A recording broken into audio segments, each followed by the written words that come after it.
cool. I'm All cool. right, let's go, baby. I'm cool, yeah.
Greetings and salutations. Welcome inside the Parisi Palace, high above 3733 East Broadway. This is a live edition of the Jake Feinberg Show, comedy on Power Talk. Please go to our website, powertalk.live, and download our free app to your smartphone so you can stream all of our live local programming, including the Jake Feinberg Show.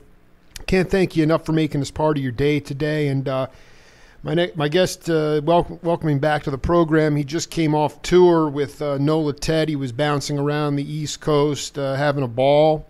And it is so great to reconnect with a master rhythmist. Life is just a one-way ticket. Johnny Vidacovich, welcome back to the Jake Feinberg Show. And thank you for calling me. I appreciate coming back and being here. Well, it's an honor to have you, brother. You know, a friend of mine, he's definitely not an embed or an informant, but he showed up at this club in New York to see Nola Ted. He got there with about, I think he saw the last 20 minutes of the first set, and he was sitting around, and they're like, "That's it, folks, one set." And he called me after. I said, you know, I get that there's programmatic stuff, but can you get off in one set with Nola? I mean, how could that even be one set? Well, it's an hour and a half or longer, you know, and it's basically not taking an intermission, you know. Like, instead of playing an hour and taking a 15-minute intermission, we just play an hour and a half, you know, and sometimes close to 2 hours, you know. Is that something the band? Yeah, go ahead. That a lot of that has to do with what the promoter wants to do, or what the owner of the club wants to do. In a couple of cases where we felt we were playing two sets, the club owner said, "I'd rather if you played one long set." And then one guy wanted us to play really long, and we said, "No, that's too long. So we have to have a rest." You know, I'd rather play the one long set. You know, it's more like a concert. Absolutely. I mean, it seems almost. I have an issue with the formula trip in that. You gotta pee, you know. Well, I mean, like, what is Nola Ted? Would you? So if you, how long did that cat want you to play for? He wanted you to play for 4 hours or something? I can't exactly remember, and I can't exactly remember which club and all of that. Because, you know, one night to the next is just a blur. I don't even know half of the time. But anyway, it was over 3 hours. I was 3 hours or more. And you have to take a pee. You know, at some point you got to take a break in the middle there. Well, it's also a question of, you know, is this quantity or is this quality? Is the listener there to spend a long time listening to music being entertained, or is the listener going there because he wants to hear, or because he expects to hear a musical statement? You know, or he expects to be part. Better yet, he expects to be. Does the listener go there to be part of a musical process? You know, where there's live music and a live audience, and he's a very integral part of the equation. You know, or does the guy just want to go there to drink and look at girls and listen to some music? You know, I don't know. You know, I mean, you know, this business about, oh, they didn't play very long. Man, did you listen well? Well, that's what my friend was saying. My friend was saying that he was so geeked up. Maybe what was needed to be said musically was said, you know, within an hour, and it's up to you as a listener. You have an obligation to pay attention and experience the process that you were part of. You know what I'm saying? I dig. No, I mean, my friend, I think it was just, he said you were playing at a, you know, he described it as another level, a third level, or a different, you know, you were taking the music out, and he got there at the end. I think he was just more disappointed because he's a monster listener. And no, he disappoints me. He disappoints you? Late. He was. He's got a young baby at home. He was trying to get. He's late. It's his fault. I love the accountability, man. That's like picking up a book and going to the 8th chapter. Right. And starting there. It's his fault. Dude, I love you put the accountability on the listener, man. I mean, I just dig. Did you? Fucking right, man. He comes in on the 8th chapter and then has the gall to walk away saying it wasn't a good musical experience. He wasn't fucking there for 75% of it. He was fucking late. Okay, let me be clear. He was he was totally fired up. He absolutely was locked in. Expectations, great expectations. That's another be careful on a listener's job. If you're a good listener, you don't have great expectations. Don't have expectations. Go there with an open slate. Right. I mean, I guess, man, that's Johnny Vidacovich right out of the box this morning here on Power Talk. We have a game on this program called Name That Voice. I'm not going to expect you to name this voice, but I do want you to pay attention to what he's talking about, and then have you come back and break it down. You got it. But it's recorded it's in the Bible. When you talk about being a slave, though, it's not it's not like you have no rights, though. It's not like you are property. What do you mean that you are a slave to the? That means I will always catch up to the music. The music is way ahead of me. You know what I'm saying? Like I can't. There's nothing I can master.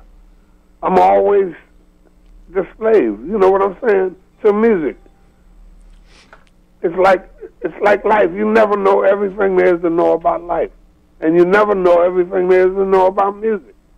You can only do what your little part is, you know, and thank God for that, you know, because His grace is sufficient. Johnny, that was a cat. I'm not sure if you ever crossed paths with Mickey Roker. A lot of records with him. Back at starting in 1965, I started getting LPs that he was on.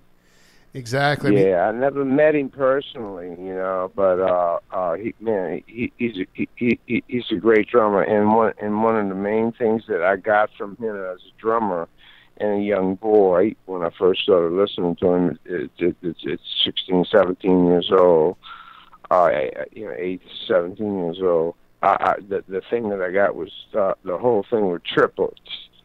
His use of triplets is like just totally, 12/8.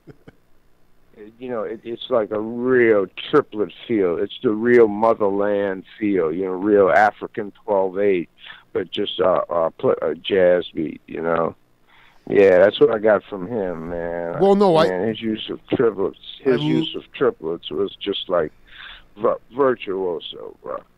I just, for the audience out there and for my own enlightenment, can you talk about whether it was Al Hurt or whether it was the, second line parade bands, or whenever it was for you that you realized, I mean, he was talking about being a slave to the music, and he was being a little bit spiritual about it as well. He was bringing in the text of the Bible, but do you remember a period of time that you realized that you were just a component and a slave to the music? And can you talk about that concept even today while you're on the bandstand painting? Mm-hmm. Well, luckily at a young age, I realized it, and before I realized it, I was verbally told by older people and better musicians and the guys that were, showing me the way. They flat out told me, that what I am, and what I play a little part in a great bigger process. So the first thing to do is to realize it. And the next thing to do is to apply it. Without even philosophizing or thinking about it, or taking the worst thing in the world to do is to have the question of, do I like it, or is it something I don't like? That shouldn't even enter the picture. Well, when you go to play music, it's not a question of whether you like it or dislike it.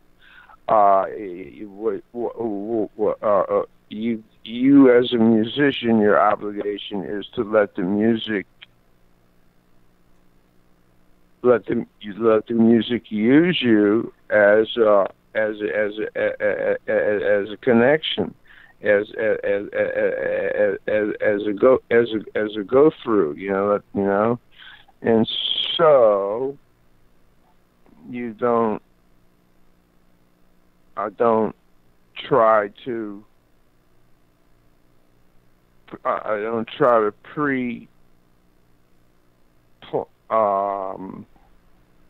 pre-plan any sort of thing.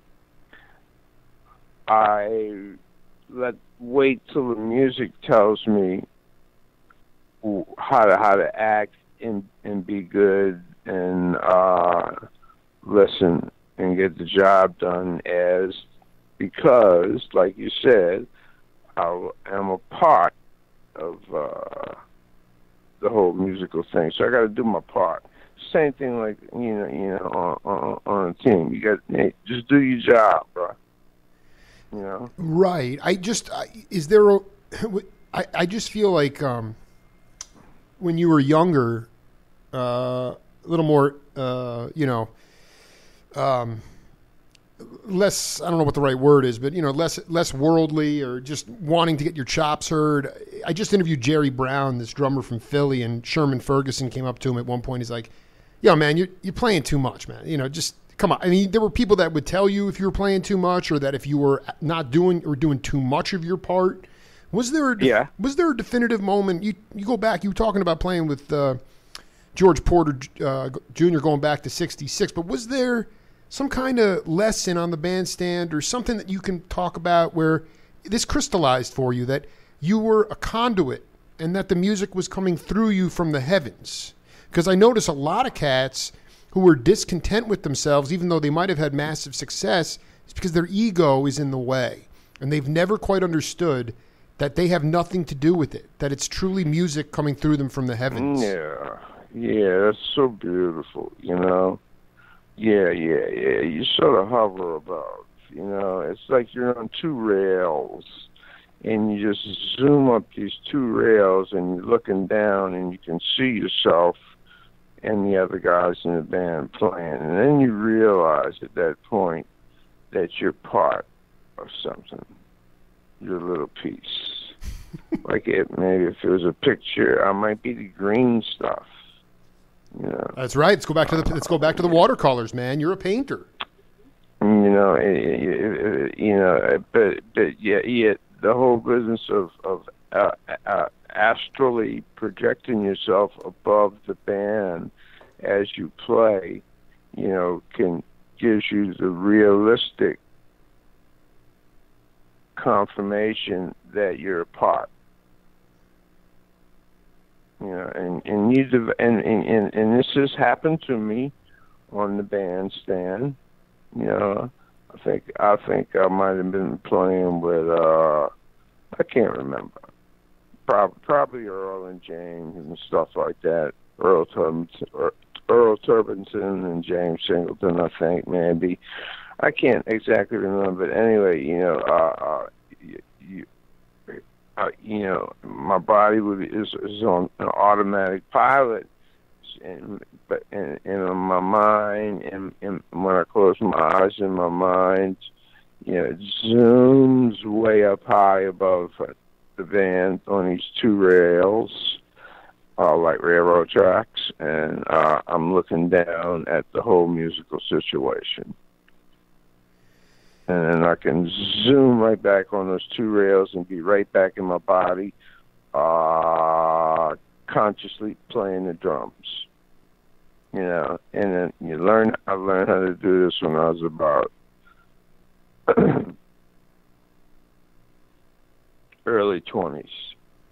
You know, you gotta get above yourself and look down and right. see how you fit in. You know. Right. This is so important. We see images of it all the time, you know, looking down at the planet, and it zooms down, and you know, that really can happen. That can happen to you, you know, if you meditate enough, or if you free your mind, or like you said earlier, get past the ego thing and all of that, you know. I mean, talking to you now, it's so liberating for a journalist like me, because seems like you've been able to. I mean, was there a time when your ego superseded the spirit in your music? I mean, your grandma. I think it would oscillate. It would oscillate. It would vacillate. Yeah. Between egotistical and being totally empathetic, being totally surrendering, truly, to the spirit of the great music, you know, the grand music.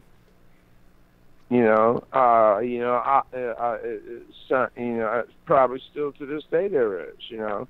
But of course, I consciously, I'm old now, man. You know, I don't need this shit. You know, now I'm just more into focusing. I'm not I even want to, but I noticed that my energy now in the process of playing is a lot of the energy percent goes to listening intensely to the other players that I'm playing with. And almost the drum kit becomes more of a melodic instrument as opposed to I would say orchestral. Is that with an O or an A? Orchestral or orchestral? Oh, like orchestra. Yeah. Oh, I love it, man. Can you talk about the orchestral? I look at the drum set part. And it has the ability to play at a whisper, and it has the ability to play at a roar, a thunderous roar, and all the increments in between. I can put my lips on the bottom of the snare drum head and hum, and it sounds beautiful. Or I can take a brush, like when I'm playing with brushes, not sticks, and just slide it across the snare drum head, and it has a beautiful, sustaining, sound. And I can make it sound different if the snares are on, if the snares are off. even though it's a brush and I'm just sliding it. Just a way to make it sound different. Anyway, I look at the drums as a small orchestra, you know. And what's really cool about my small orchestra is that you can't hit a wrong note because there are no notes on the drums. So it's really cool. Like, you can almost hit anything.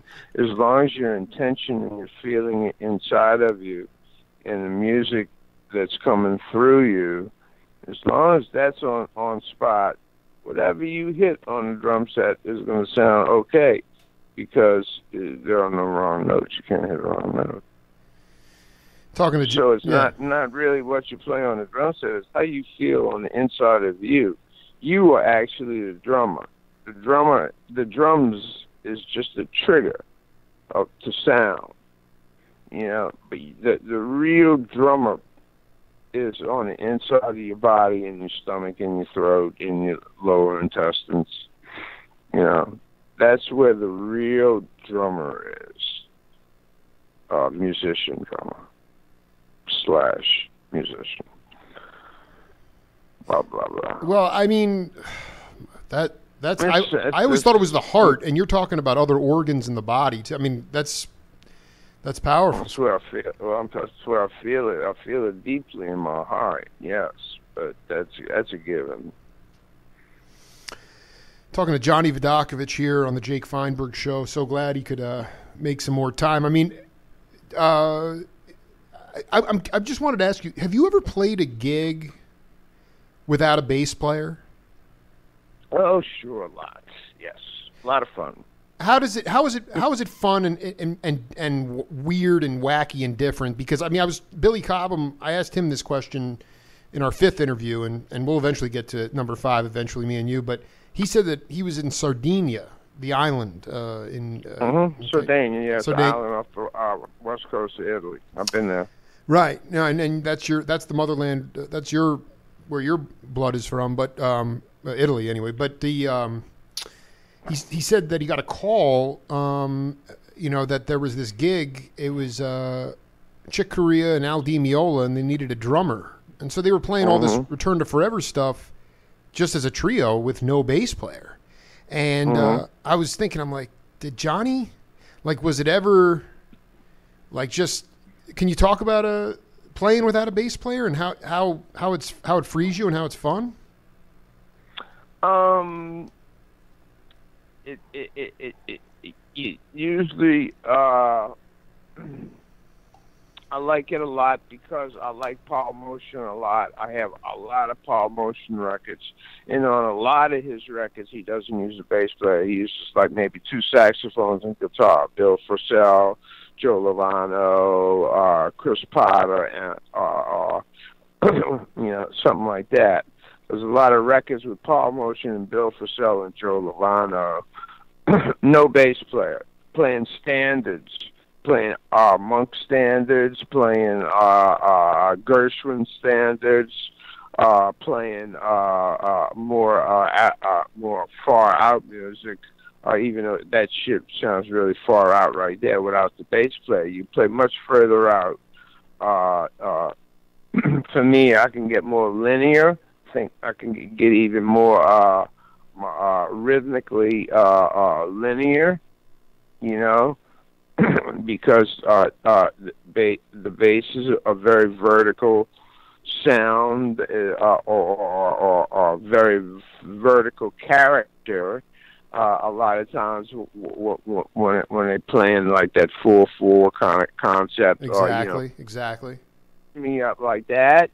And it allows my right hand to be very much what I would call, if you're looking at say a choir or a section, that the lead hand, the melodic hand, the soprano hand, the right hand on a cymbal is basically everything. It's the time and the accents and the melody. And it allows me to do just slightly, maybe a little bit more without being too confusing. It allows for more space and sonic difference. There's a sonic difference that helps me play the music the way I think it's telling me to be played. Have you done this with like? Yes, I had concerts at Loyola University. One concert was playing the music of Paul Motion. I love it. God, I love it. In which case it was me and Brian Seeger, guitar player, and 2 saxophone players, alto player and the tenor player. And we played a bunch, I'd say about 12, 14 of Paul Motion songs. It was about a 2-hour concert, with an intermission in the middle. So the second set was 45 minutes, and blah, blah, blah. It was good. And we also did it somewhere else. I can't remember where. We might have did it at Snug Harbor. Yeah. We did the same thing at Snug Harbor. No bass player. But there's cats, certain cats I know that have also listened to the Paul Motion stuff that I have been listening to for 40 years or so, and so they know that I'll be thinking this way already, and experienced in it already, and having done it already in front of people, Well, that's what I wanted to talk to you about. Is that okay? So you're going with Seeger, double horns. How imperative is it that everybody has to have their own, the internal time feel has to be, everyone has to have really good time feel, because I don't know, my generation, we're just brought up listening to that bass to keep time, and that the rhythm section keeps the time. They be listening to me. They be listening to my right hand, and the rest of me. The alto would probably be my left hand. The tenor would probably be my left foot, and the bass would probably be my right foot. Wow!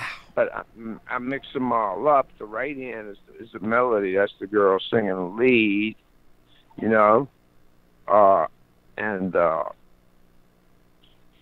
la-di-da. That they quickly automatically switch to the right hand because it's obviously there being played, and they can hear it, and they say, oh, we have to talk about that. They know they have to listen to something, so they listen to that, right? I mean, people can adjust. It's not as difficult as it sounds. It's not difficult at all. Just relax, and dance, and you stay in time. On this Nola Tet recent tour, is it Singleton's the bass player? Is that right? Right. Yeah. Does he go off and play other? Is there times where he leaves the bass and plays other instruments, and you're just there as the? Sometimes he plays his trumpet through a microphone that's through his bass amp that has effects pedals on it. Oh, the wah pedals, wah. I love it. He does that kind of stuff. With the reverb and all that kind of shit. And loops, he makes loops, and, sometimes we go off on a tangent on that. Now, talking about playing with no bass, but then you talk about playing a Singleton, that's a good, that was a good transition, because that would be exactly the opposite. Because Singleton is so solid that I could, my right hand, what they might be listening to in order to get their time feel. You dig? Well, no, I'm going to ask you one. Could be listening to the doom, doom, doom, doom of the bass, because Singleton likes to play that way, and he will. When it comes to playing straight time, he's really good at it for a long time. Yeah, I was going to say, we opened up with this track Bongo Joe from '85 and I guess one of the most cathartic things since we've connected is this idea of this regional pack of monsters. Speaking specifically of DeGrady, Vidacovich, Singleton. I know there's more. How did that group even come together? How did you meet those cats? We all met in mid '70s, early to mid '70s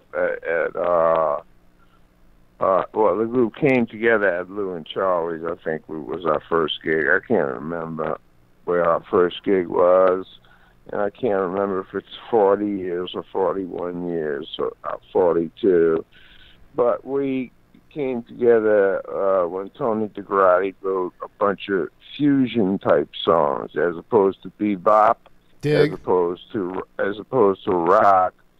So he said he wanted to throw some cats together to try this music out to see what it sounded like, and he did. And he said if I get a gig at Lou and Charlie's or wherever, I'll just say Lou and Charlie's because I think that's where it was, and that was at the time that was the main scene. Anyway, so he got one gig here, one gig there, and we started making gigs for fun because the music was fun to play. Was it? I mean, fusion. Let's be honest, Johnny. I mean, the first fusion music was Chano Pozo and Dizzy Gillespie. So, I mean, that was in the '40s. So, was it more like New Orleans? Was it Return to Forever? Was it Mahavishnu? Was it just what? Are there tapes of this stuff? I mean, I'm desperate to get my hands on some of this early '70s stuff. He never gave us much instruction, so I just played whatever I felt was natural. And it felt really good.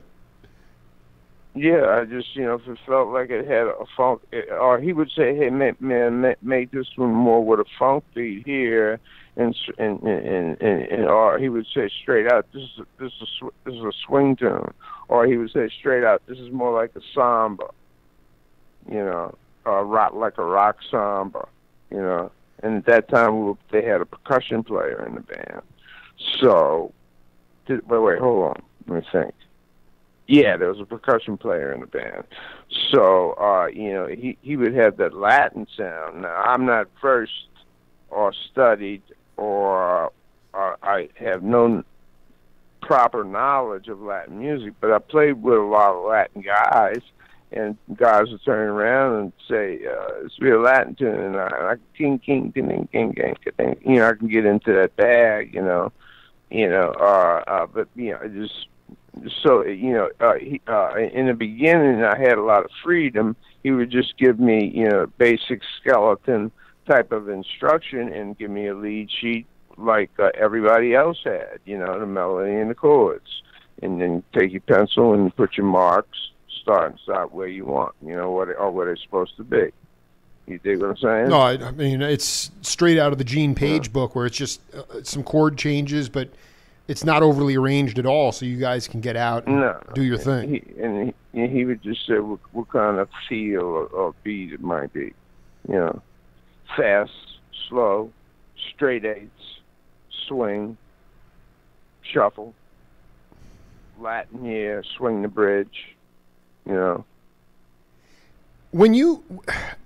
I just would love you to, whether it's the master's class this summer. I mean, the fact is, like you said, it's not your bag, the clave thing or the Latin thing, but you can do it. Can you just talk about like the way you teach your students, especially if they are, straight out of they've been inundated with the real book and basically been playing for. I mean, here's the crisis in music that I see. Nola Ted is an outlier to a degree, but when I interviewed the late great Ndugu Chancellor, rest in peace, he said he's at USC. He was at USC teaching. He goes, and my students are the best of the best, and they're coming from all over the world, and they're all playing with each other, and they don't go and seek out the cats that are playing with rubber bands around their horns on the street. They're not going to play with the street cats. They're sort of cloistered into their academic thing where they're all playing wonkish music for all the people that are really good. So they really have no idea what they sound like or how to play for an audience. And I wonder when you run into cats like that, how you get them to feel it, because they could say, you could say, yo, let's play a bossa feel or a rock or whatever, and they say, Johnny, I've never played anything like that. Then what do you say? Yeah. Then what do you do? How do you? I mean, besides demonstrating on your own kit, how do you get them to loosen up to say, feel the rhythm in your heart, in your lower intestines, in wherever else? I try to make them breathe.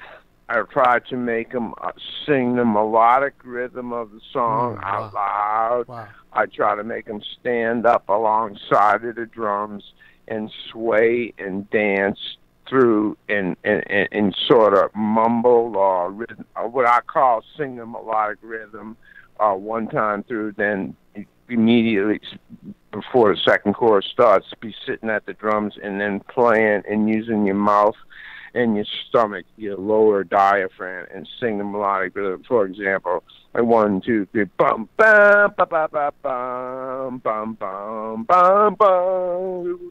Da da da da da da da da ding ding dong chinga chicka da da da da da da da da da. I love it. Hurry up and sit down. Now you play.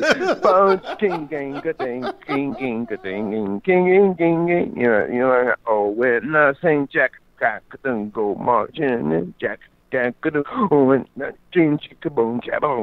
on and don't you go? God want to be, and then you hurry up and sit down so you can play that. Having stood up alongside the drums and danced and sang through it, it should be in your system, in your muscle memory, in your bloodstream. You build up muscle memory and autumn, so you have to dance. Like I said earlier, the drum is not outside. The drum is on the inside of you. You're the actual drum.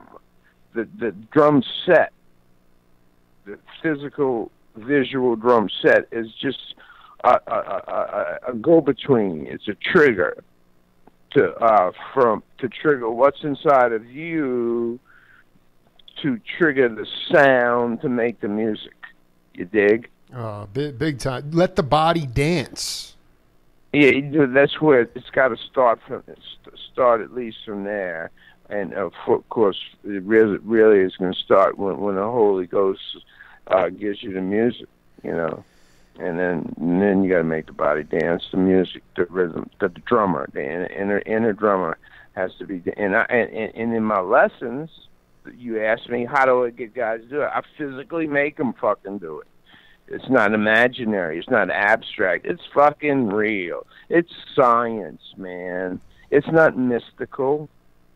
If your body and inner diaphragm and breath is dancing and singing, and if you're following that with your muscles and hitting stuff on the drum set, remember, there are no wrong notes. There are no notes on the drums. Don't have notes. That's so right. Anything you hit's going to sound fucking good.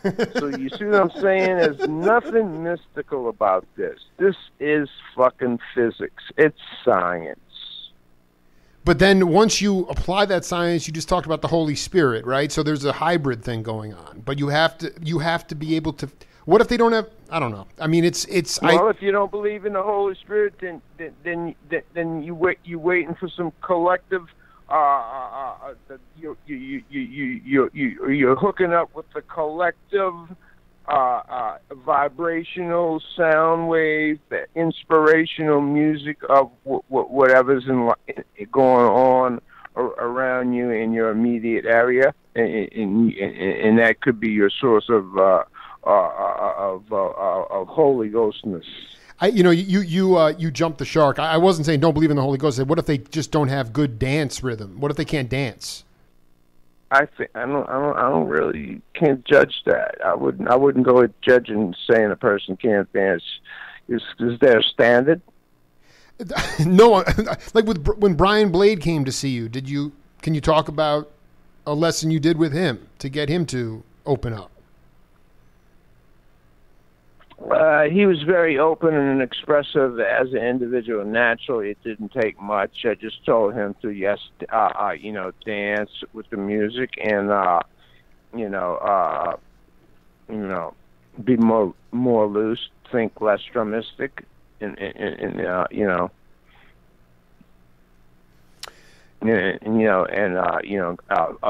feel the music on the inside of you and project that. And follow your lead.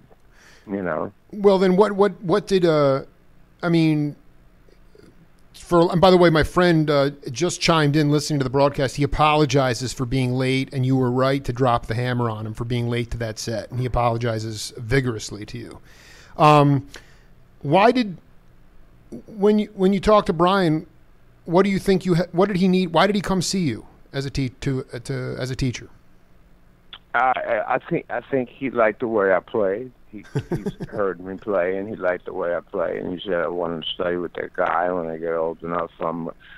He went to he came to a summer camp when he was in high school, and he said when he gets old enough, he's going to come down here and study with me. And that's what he did.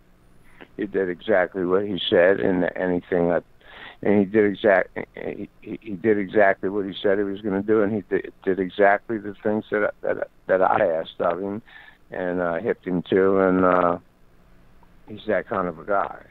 Do you remember what did you hip him to? I hipped him to some shit that was going on around here, so that he would know what's going on around here. And then I hipped him to a bunch of stuff to listen to. And I hipped him to some triplet concepts, and I hipped him to playing melodic rhythm and song and breathing and singing the song and stuff like that. And I told him, he asked me who my favorite drummer in town was. I told him who it was. And he went down to where this drummer works and got a job cleaning tables as a cleanup guy in a restaurant where this guy played drums at Palm Court Cafe, and that's how serious he was. Wait, can we get a name on this cat, the Palm Court drummer? Ernie Ellie, E-L-L-Y. Ernie Ellie. Is he still with us, or is he still here? He's in his 70s. Oh my God! With us. And he was your favorite drummer.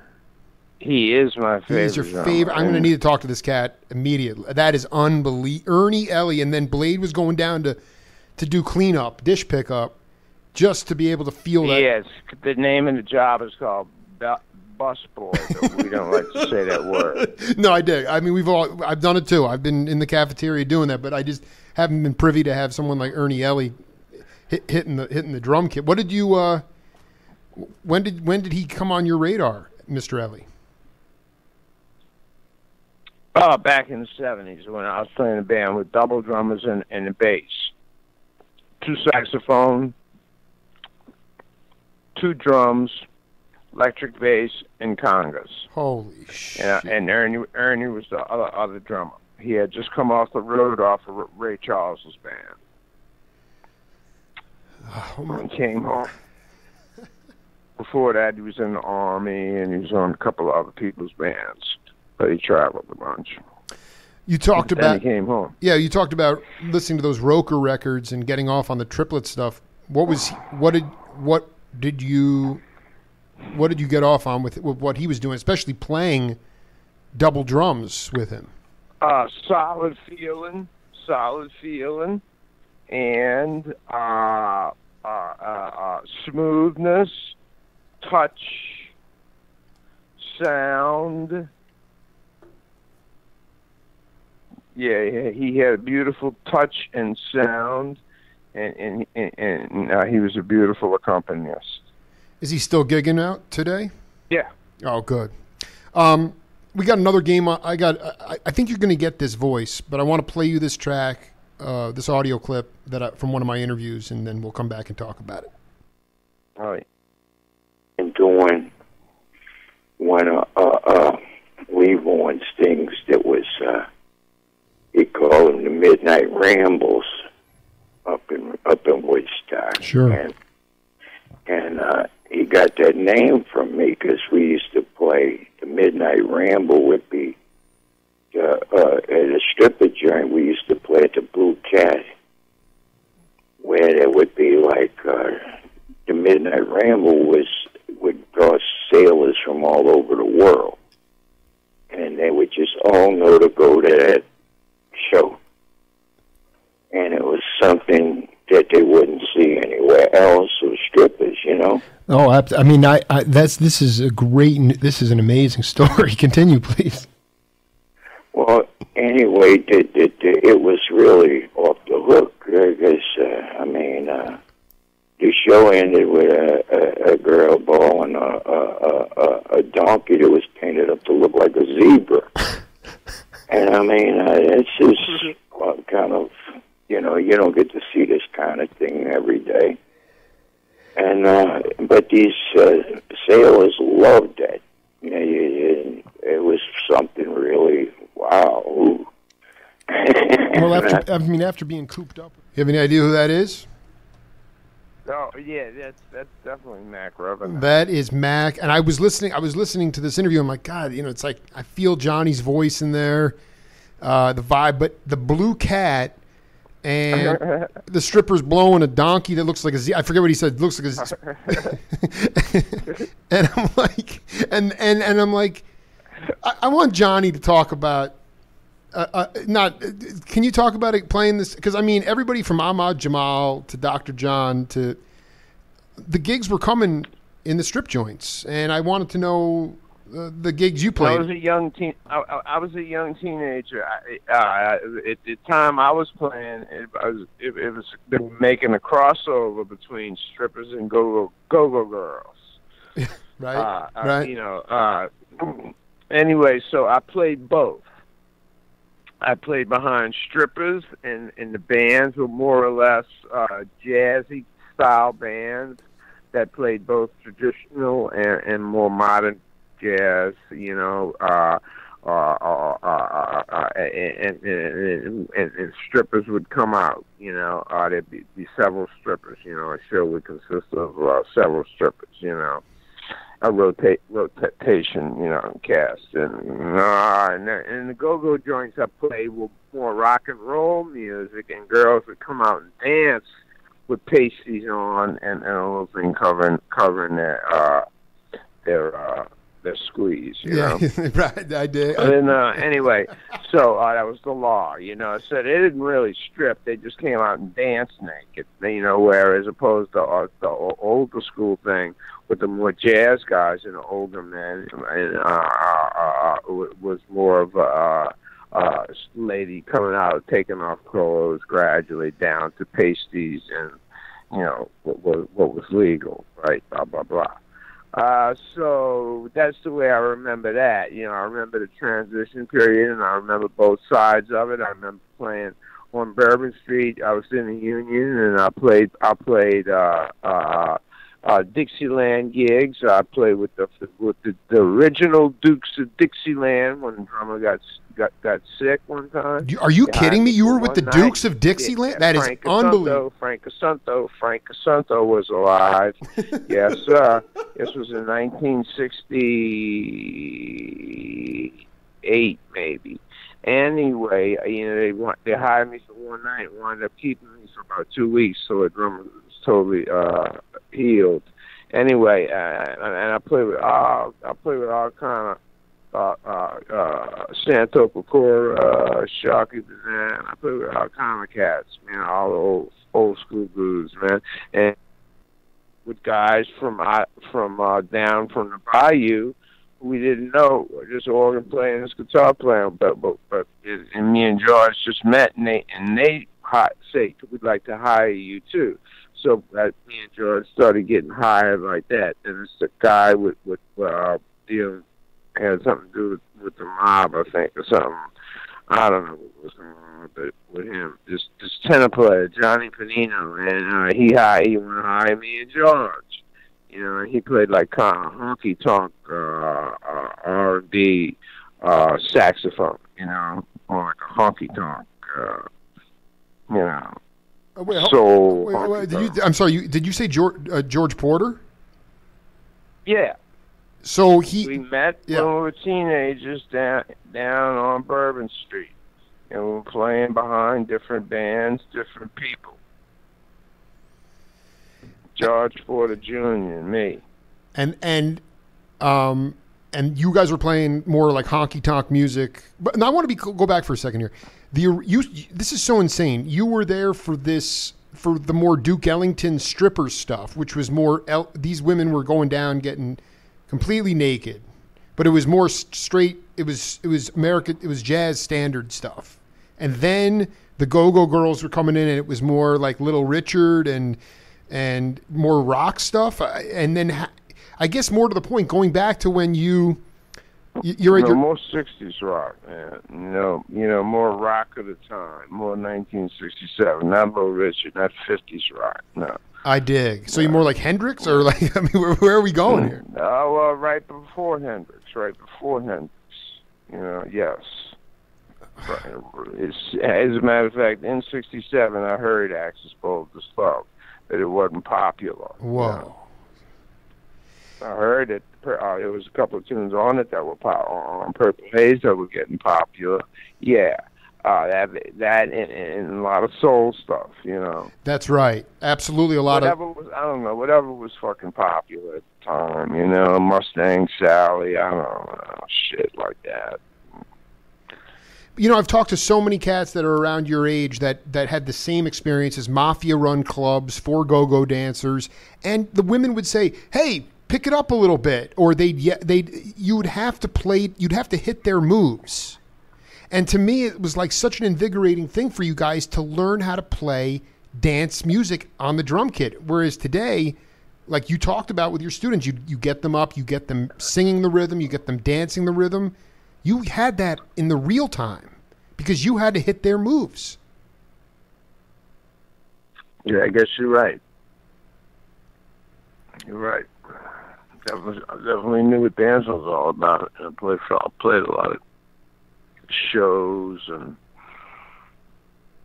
different things in life that required dancers. All through high school, there was shows, and I was in the orchestra pit, and the show was going on the stage, and I was dancing and singing and tacit. A lot of everything. Did you? I want to follow up. You said there were multiple parade routes when you were growing up at your grandma's house, and your uncle would take you down to see the rhythms, and it was like magnets. Vidacovich was just a magnet to those rhythms. Did you join any of those? Were there any of those routes, any of those parades, any of those second lines that you wound up as a boy joining? I didn't join any independent marching clubs. No, I marched in parades with the traditional Dixieland guys, and of course I had to when in high school. That marching doesn't attract me.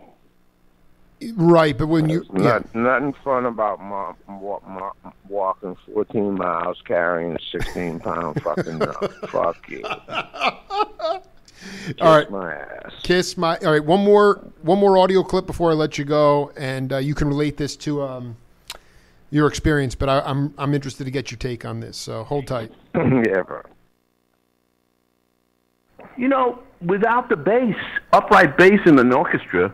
Back in those days, in the 50s,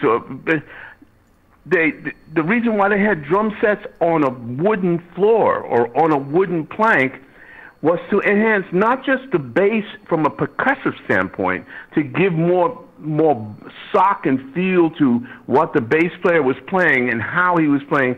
With the action being high at that time, but he was holding every string down with 4 fingers. So you think about that in the left hand, and then you think about the fact that there was also a guy who was playing guitar with no amp. Right. Okay? Let's talk about Freddie Green. And what did he do? He played the chords specifically in a way to project the sound. He also, from the guitar, so it enhanced the higher frequencies of the piano and was in the middle of the bass, because that's what a guitar is. It is a tenor sounding instrument, except it's a string instrument. The bass is a bass string instrument. And so, ching, ching, ching, ching, ching, ching. Yeah, okay. Now, you put the drums in there, you feather that along with the bass, and you've covered two instruments that generally will get blown away by easily 4 horn players or 8 brass players and 5 saxophone players. There's no contest unless you play a certain way and the sound is reverberating or reflecting off of a hard surface like a wooden plank. That's why the band sat on layers, okay? And you put fundamentally the high frequencies of the instruments in the band at the top, so that they would cover and stay on the top end. You never put them down in the front. You put the saxophones down in the front, because they played more complex lines than anybody else in the band. I dig. Okay, and they had a full frequency range, but everybody was listening to them, and so they would be enhanced, of course, by the trombones, who also had, in most cases, somebody playing about an octave and a fifth down below from everybody else in the 4 trombone section that they had. So it was all about placement. It's like a big company corporation and who does what. Who's at the foundation and the pillar? Of course, the rhythm section is, but if you can't hear them, then you feel them. The drummer feathers and supports all of those instruments in a specific way, not to be heard, but to be felt on the bass. Not to be heard, but to be felt. Billy Cobham from last year in April. You can take that anywhere you want to go. I want you to talk about being felt as a drummer rather than being heard. Yeah, well, like I said earlier, too, I think of the drum set as an orchestra. It can play at a whisper, and it can play at a roar. Billy said something there, too, also. There's a key word. He said the word feather. There's a lot of times where I'm playing stuff on the drums, or we're playing stuff on the drums, especially in the good old trad days, where the drummer would be feathering the bass drum. In other words, the bass would be walking, doom, doom, doom, doom, doom, doom, doom, doom, doom, you know, and the bass drum would be going boom, boom, boom, boom, but you wouldn't hear it. Exactly. Keep going. I love this stuff. Feathering the bass. It's a lost art. Exactly. You know, younger kids in the last 30 years, you know, don't really understand this art. It's an art, and it's a lost art, but it still exists. I do it, you know. You know, but unfortunately, engineers don't understand that when they put a microphone by the bass drum and they put compressors and gates and limiters on, they fuck things up. Wait, hold on, but I mean, you're in the recording session and you want to feather. Do you say get those fucking things off? Get the mics out of there. Yeah, well, I'll tell the engineer, hey, I'm feathering. Yeah, I'm feathering. Dave Weckl almost kicked my ass. Why is it? I said to him, he was playing with Mike Stern and Randy Brecker. I said, "Can you feather the bass drum for me?" And he just thought I was being an ass. Yeah. But he just wanted. He wasn't. You know, he wanted to feel more time. But you know, more solid time. So the drummer hopefully fulfilled his request, and knew how to feather. My question is though, like when you started to have pop hits on the radio, a lot of drummers who just came up as R&B and bebop drummers, people that would feather the bass drum, all of a sudden they were like having to copy certain parts in order to create hits, or they just could play certain beats. And it got away from this. Not only did it get away from the individuality of playing, but it seemed like it became much more about hearing or being loud than feeling. And I just want you to talk, even on this recent tour, like, most importantly, when peeps are going to see Nola Tet or seeing Vidacovich with Medeski or whoever you're gigging with, it's like, you know, I want to walk out of there in an introspective mindset, and I want to be swirling with all different colors. And that's because you help people feel it. And I want you to just riff on feel, on just making them feel it, as opposed to hearing a propensity of just pounding and pulsating bass drums and or whatever they're doing on the top of the kit. Yeah, well, all of this, you know, feeling through volume and ponderous, you know, is the actual physical feeling. That's also very shallow. You know, can you feel what she meant in the third paragraph in this letter that she wrote to you? I bet you can. Especially the part where she said, "Get out, motherfucker." You know? Yeah, you get that. You know, I bet you do. So, feeling, you know, is getting mixed up in the marketing racket of business. The racket. Because, you know, people don't have to put much thought or true, deep feeling into something that's being handed to them on a little plate that's loud and up in their face and aggressive, and, you know, and I call that easy to listen to, even though it might not sound, you know, it's easy to listen to. You know, even Led Zeppelin. It's easy to listen to that. It's really loud, you know. Yeah. Well, what was really cool is breaking down John Bonham's beats and hearing the ghost notes, which are like feathering. You know, ghost notes, feathering, same thing. You know, but nowadays they just put compressors and limiters, and those ghost notes jump up now to right, almost close to the red zone, you know, right on the view meter. You know, everything has to be up in your face. They're trying to market the music. Now we kind of stopped talking about music and we started talking about marketing. And I think that's a marketing tool, this whole volume thing. Because maybe the marketing is that they just want you to be hit with sound waves as opposed to being able to. Yeah. Cheap feeling. Cheap. You know, it's cheap. It's cheap feeling. You know, because it's shallow. There's no. You know, listening to it. You're not listening to. A beautiful Chopin piano piece. You know, or and we're not listening to, Firebird Suite, you know, that's really deep listening, you know. Not only do you feel it way down in your heart, you're going to really feel it physical, too, when it gets, you know, when it starts kicking in the gear. You know, sort of like, Holst the Planets, you know. Oh, I love it. I love Holst. You can feel that. You can tell me you can't feel that. You know, you can feel, but I also can feel the second movement of Dvorak's Symphony Number 3 in E flat, New World. The second movement, Going Home. I can feel that more so than I can feel, you know, fucking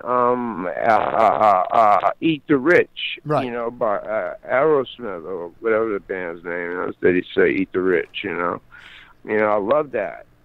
You know, I love that feeling. But I also love the feeling of the second movement of Dvorak's Number 3 in E flat, going New World Symphony, the movement Going Home.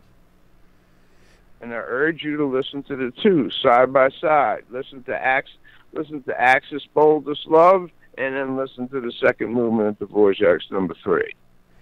Well, no, Aerosmith did do Eat the Rich, but when these listen to those two back to back, and you will feel two feelings, but you will feel depth, and you will feel the Aerosmith. It's a shallower feeling. It's a more physical feeling. So that's why music is marketed that way. That's why it's so popular, this music racket now, because it's about cheap feeling. All the vibrational tricks to get you to feel this music, so you buy it. But it's fleeting, right? It doesn't stay inside very long. It's shallow.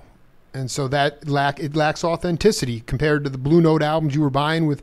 I mean, the music's not made. I don't even know how you dance to some of that, to this music. You can't dance to it anymore.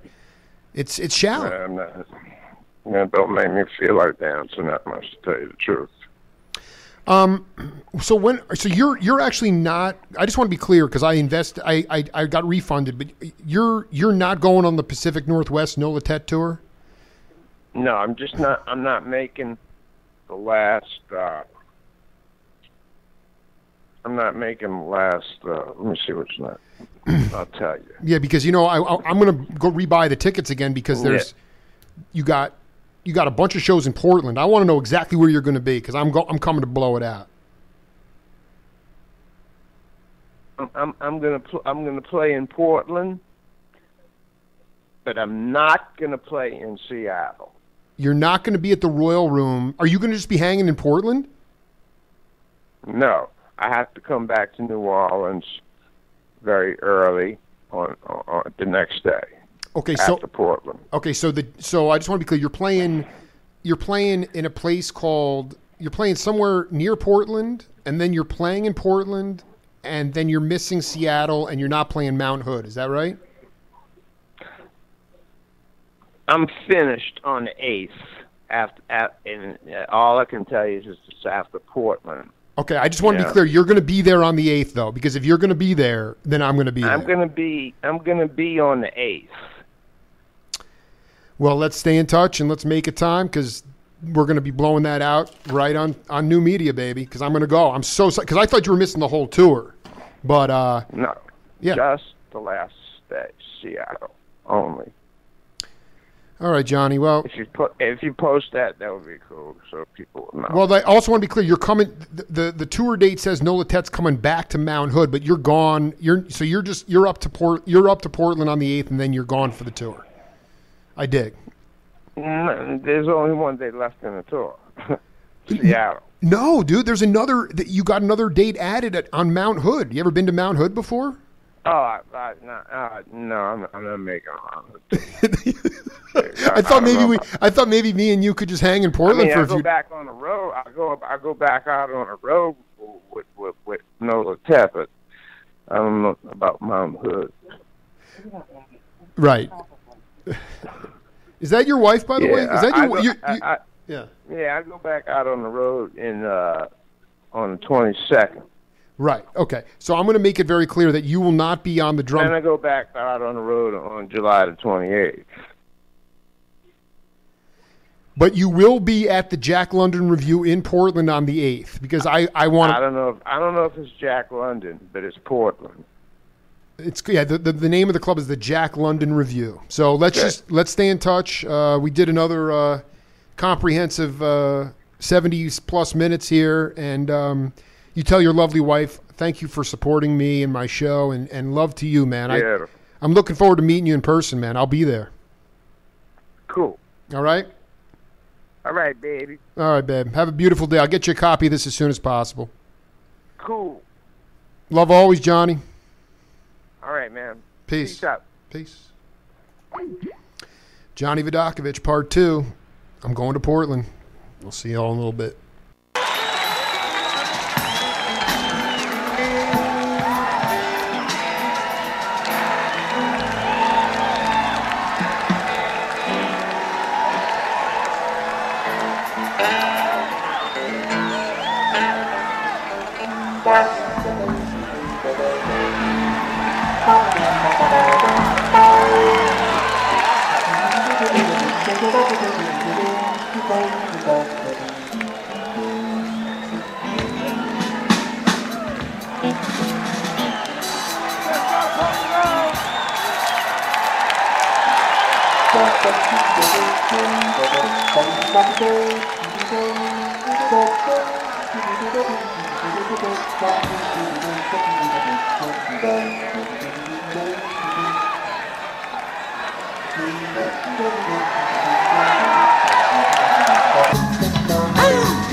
How about you?